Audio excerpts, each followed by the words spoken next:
Assalamualaikum warahmatullahi wabarakatuh. Salam sejahtera buat kita semua. Salam Om Swastiastu, Namo Buddhaya, salam kebajikan. Balik lagi di channel YouTube Afif Safi, pakar bola mengomentari sepak bola dengan kesedihan. Sebenarnya ya, sesedih kita mendengar kabar bahwa striker Portugal yang sedang memperkuat Liverpool, Diogo Jota, dikabarkan meninggal dunia. Belum banyak konfirmasi, validasi belum banyak, tapi melihat beberapa berita yang memberitakan bahwa Diogo Jota telah meninggal, lalu ada komentar di postingan Diogo Jota. Gue sih berharapnya enggak ya ini hoax, tapi kalaupun ini terjadi ya gue cuma bisa mendoakan buat Diogo Jota, semoga amal ibadahnya diterima.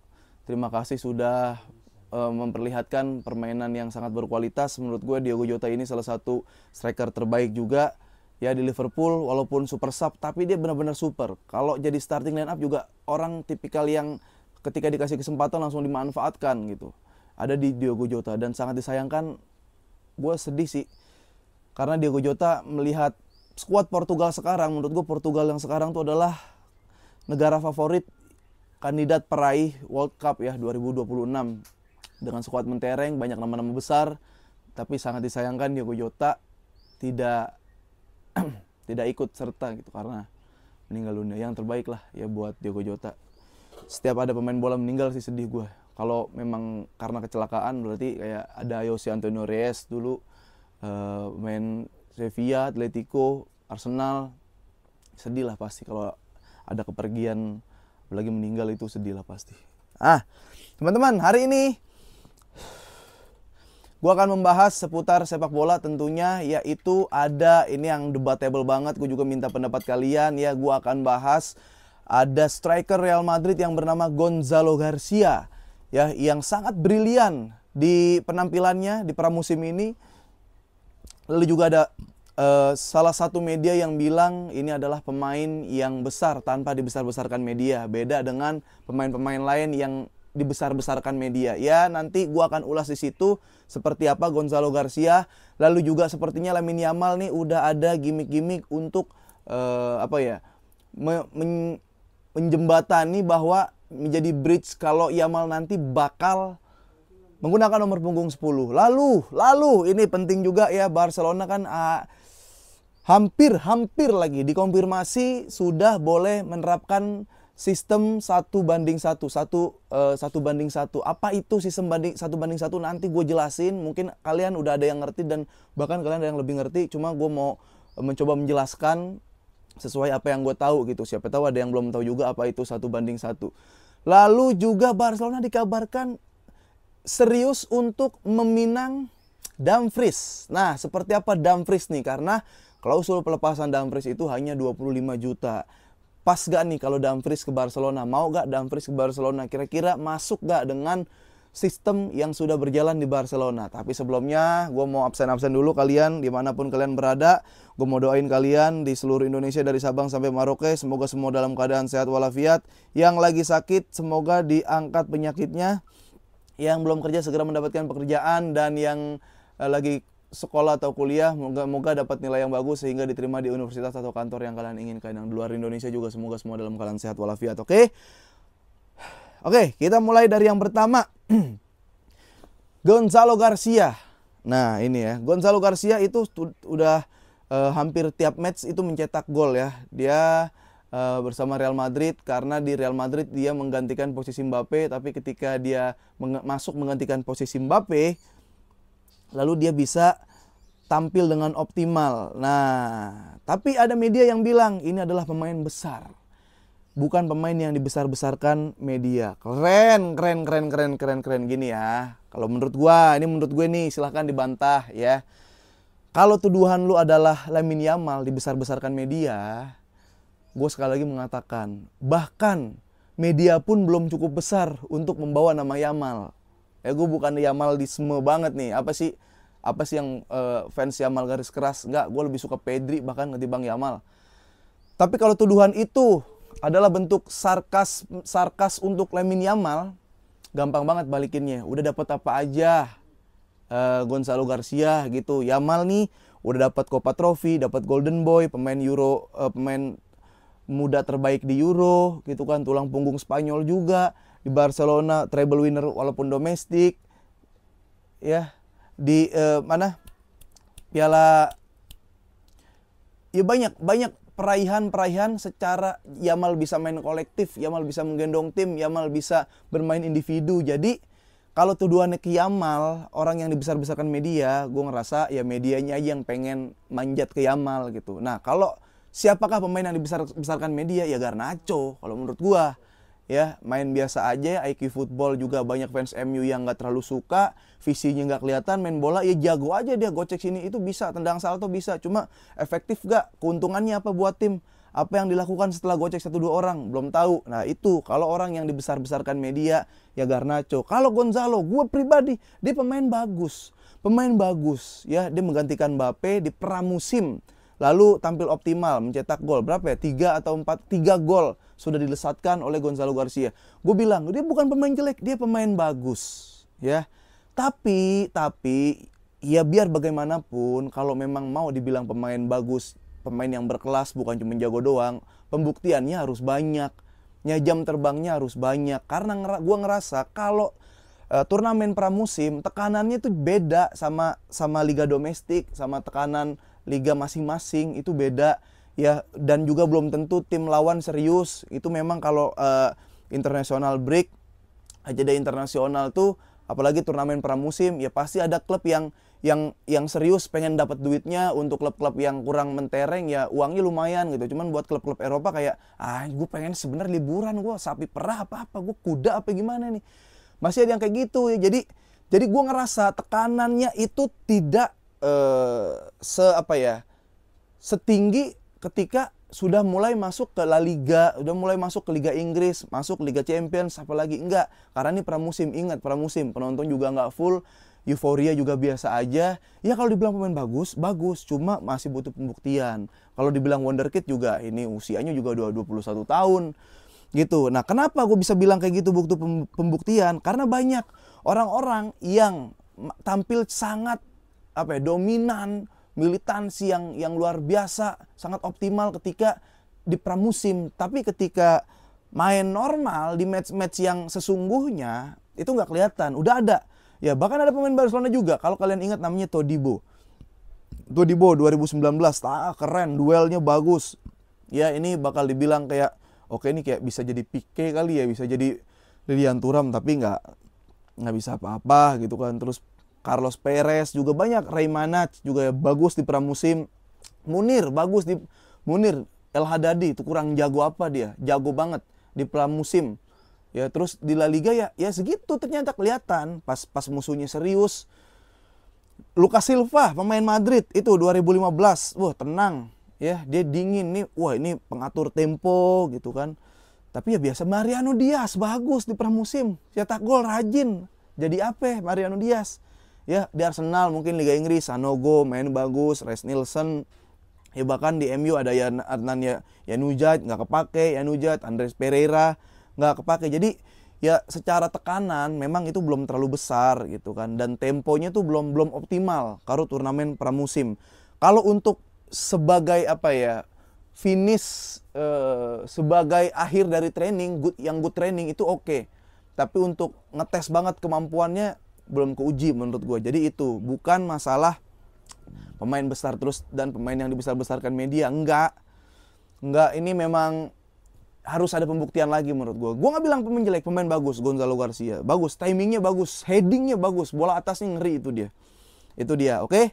Sekarang kita ke Barcelona yang sudah hampir bisa mengaktifkan 1-1. Oke. Nah ini mungkin kalian bingung nih. Ada yang masih bingung, ada yang udah tahu kayak apaan sih 1-1. Karena Barcelona selama ini masih menggunakan 1/4 ya, 1/4 ya, aturan 1/1 di La Liga, 1/2, 1/3, 1/4. Nah 1/1 itu apa gitu kan? Ini belum ada pernyataan resmi kalau bisa menggunakan hal tersebut ya. Jadi La Liga itu punya peraturan ya, ada financial fair play-nya, FFP-nya ini, FFP lokal, tapi berada juga masih di naungan UEFA. Salah satu aspeknya ini adalah rasio 1/1. Apa itu? Nah, jadi kalau klub mendapatkan pemasukan, misalnya itu pemasukannya tuh melalui penjualan pemain, sponsor, ya, pemangkasan gaji, tiket. Ya, mereka boleh memakai seluruh uang itu untuk mendaftarkan pemain, ya, pemain baru, baik transfer, perpanjang kontrak atau promosi pemain muda 1:1. Nah, selama ini Barcelona masih ada dibayang-bayang peraturan 1:4. Ya, sebelumnya nih dalamin Barcelona 1:4. Maksudnya gimana? Nah, beberapa tahun terakhir Barcelona ini mengalami krisis finansial. Pasti ya, dia keuangan dalam krisis. Ya, utang banyak, bener. Barcelona utang memang banyak, pemasukan juga banyak juga, cuma belum stabil. Ya, jadi krisis utang, pembengkakan gaji. Ya, itu Barcelona masuk kategori klub yang bermasalah. Jadi La Liga itu memberlakukan Barcelona menggunakan aturan 1:4. Lah, maksudnya apa nih 1:4? 1:4 itu kayak gini, simulasinya ya. Kalau Barcelona mendapatkan pemasukan 40 juta euro, 40 juta euro. Nah, Barcelona hanya boleh pakai 10 juta euro untuk beli pemain atau mendaftarkan pemain gitu, 1:4. Bedanya kalau 1:1 bisa semua. Ya, jadi kalau misalkan Barcelona udah bisa 1:1 lagi, keuntungannya apa? Barcelona bisa lebih leluasa ya mendaftarkan pemain, termasuk memperpanjang kontrak yang tertunda. Nah, lalu juga Barcelona bisa segera mendaftarkan pemain-pemain. Kalau Nico Williams kemarin dibilang kalau kata tebas boleh Nico Williams kalau ke Barcelona tetap nggak bisa didaftarin. Nah, ini ada kemungkinan bisa didaftarin dengan gampang, nggak ada masalah-masalah lagi. Lalu juga gaji dan beban finansial itu balik lagi ke level yang sehat. Ya, bertahun-tahun kan Barcelona semenjak Bartomeu tuh nggak sehat. Gajinya ada yang gajinya dikecilin, masukin gedein bonus kayak gitu. Jadi ngakalinnya agak susah. Nah, itu yang terjadi Barcelona dengan peraturan 1:1. Sampai sekarang belum ada validasi untuk kayak oke, 1:1. Kenapa? Karena La Liga itu butuh konfirmasi juga, masih pengen evaluasi laporan dulu ya, keuangan tahun demi tahun Barcelona, jadi pengen ada audit. Ya, audit dulu. Jadi seperti itu ya Barcelona. Nah, sekarang Barcelona ingin merekrut Dumfries. Nah, cocok gak nih Dumfries nih dengan Barcelona? Karena apa? Barcelona tuh udah pasti 4-2-3-1 itu udah pasti. Nah, dan Inter itu terbiasa dengan 3 back, 3-4-3, 3-5-2 gitu. Bahkan Dumfries kalau main di Belanda juga main 3 back, 3-4-3, 3-5-2 seperti itu. Tapi menurut gua seorang Dumfries, ingat usianya 29 tahun.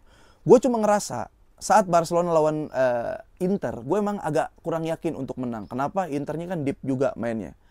Dan ketika lu main deep ya, low block cenderung mid to low, enggak ya, low block parah saat itu Inter. Gue ngerasa orang-orang kayak dulu Maicon, terus Maicon berarti main di sayap full back kanan Real Madrid si Inter. Lalu juga saat yang mengerikan itu saat Fabio Contrao sama Marcelo main di back kiri Real Madrid. Lalu siapa lagi ya yang ketika lawan Barcelona jadi bagus banget itu.